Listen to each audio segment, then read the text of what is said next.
अस्सलाम वालेकुम बच्चों। तो हम लोग नाइन्थ की फ़िज़िक्स कर रहे हैं। तो बच्चों कोविड-19 की वजह से ये जो तो अब उन्होंने हमें स्मार्ट सिलेबस के बारे में कुछ बताया मैट्रिक के रिलेटेड। तो अब बच्चों हम उसके मुताबिक काम करेंगे। तो उसके मुताबिक बच्चों आपका ये चैप्टर जो है वॉल्यूम थर्मल एक्सपेंशन पे ख़त्म हो चुका है। तो अब हम लोगों ने इसके न्यूमेरिकल्स करने हैं। आपको शायद डायरी मिल चुकी होगी, तो अब हम लोगों ने उसके मुताबिक काम करना है। तो इसका जो न्यूमेरिकल्स हैं वो 8.5 और 6 आज हम लोगों ने करने हैं। यहीं से स्टार्ट करने हैं अब चैप्टर, मतलब जो चीज़ें होंगी अब यही होंगी जो आपको करवाई जाएंगी। तो न्यूमेरिकल नंबर बच्चों 8.5 है। तो न्यूमेरिकल पढ़ते हैं। स्टेटमेंट कह रहा how much heat is required to increase the temperature of 0.5 kg of water from 10 degree Celsius to 65 degree Celsius. इतना बच्चों वाटर का मैथ है और हमें इसका जो टेम्परेचर है वो इंक्रीज़ करवाना है 10 डिग्री सेल्सियस से 65 डिग्री सेल्सियस तक।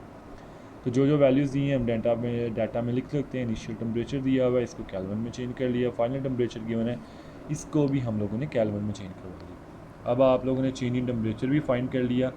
अब हमें फाइंड क्या करना है, रिक्वायर्ड है ये amount of heat absorb with the body delta Q. अच्छा, वो जो स्पेसिफिक हीट कैपेसिटी के टॉपिक में हम लोगों ने डेल्टा क्यू का फार्मूला पढ़ा था, तो वहाँ से एम सी डेल्टा टी आ गया।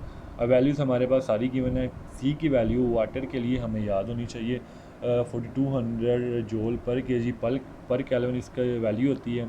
तो ये सारी वैल्यूज़ आप लोगों ने यहाँ पे पुट कर दी। पुट करने के बाद आप लोगों ने सोल्व कर देना, मल्टीप्लाई कर देना और आपके पास फाइनल आंसर जवाब आ जाएगा। तो इस तरह बच्चों आप लोगों ने ये करना है। उससे नेक्स्ट न्यूमेरिकल 8.6 ये भी इसी से मिलता जुलता है। कह रहा है an electric heater supplies heat at the rate of 1000 joule per second. कह रहा how much time is required to raise the temperature of 200 gram of water from 20 degree Celsius to 90 degree Celsius. एक heater है बच्चों जो इतनी heats पर second supply कर रहा है। अब हमारे पास 200 ग्राम ऑफ वाटर है। हम चाह रहे हैं उसका जो टेम्परेचर है वो 20 डिग्री सेल्सियस से 90 डिग्री सेल्सियस तक इंक्रीज़ हो जाए। इसके लिए हमें क्या करना पड़ेगा, हमें इसके लिए कितनी हाउ मच टाइम, कितना टाइम चाहिए बच्चों इसके लिए, अगर हीट हमारे पास ये हो।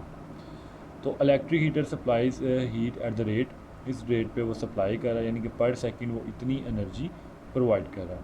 मैस ऑफ वाटर गिवन है, इसको आप लोगों ने स्टैंडर्ड यूनिट ग्राम केजी में चेंज कर लिया 1000 पे डिवाइड करके। उसके बाद बच्चों इनिशियल टेम्परेचर हमारे पास, इसको केल्विन में चेंज करवा दिया। फाइनल टेम्परेचर जो हम चाह रहे हैं इसको भी चेंज करवा दिया। डिफरेंस ऑफ टेम्परेचर फाइंड कर लिया हम लोगों ने। हम चाह रहे हैं जी how much time required to raise the given temperature, हमें इतना टेम्परेचर रेज करने के लिए कितना टाइम लगेगा। सिमिलरली बच्चों स्पेसिफिक हीट कैपेसिटी का फार्मूला हम लोगों ने यूज़ करवा लिया ऊपर वाला। लेकिन यहाँ बच्चों rate of change of time है, तो दोनों साइड्स पे आप लोग टी पे डिवाइड करवा लेंगे। टी पे डिवाइड कर लिया, उसके बाद हमें टाइम चाहिए, जो बाकी वैल्यूज़ हैं वो सारी हमारे पास हैं, वैल्यूज़ पुट कर ली। उसके बाद बच्चों टी की वैल्यू हमें चाहिए, टी दूसरी तरफ चला जाएगा और बाकी ये 1000 इधर आके डिवाइड होगा। ऊपर वाली की वैल्यूज़ को मल्टीप्लाई करके नीचे वाली पे डिवाइड कर दें, तो इतने सेकंड इसका आंसर आ जाएगा। 58.8 सेकंड में हम लोग ये टेम्परेचर अचीव कर लेंगे। तो ये बच्चों आज का काम है। तो नेक्स्ट तक के लिए अल्लाह हाफिज़।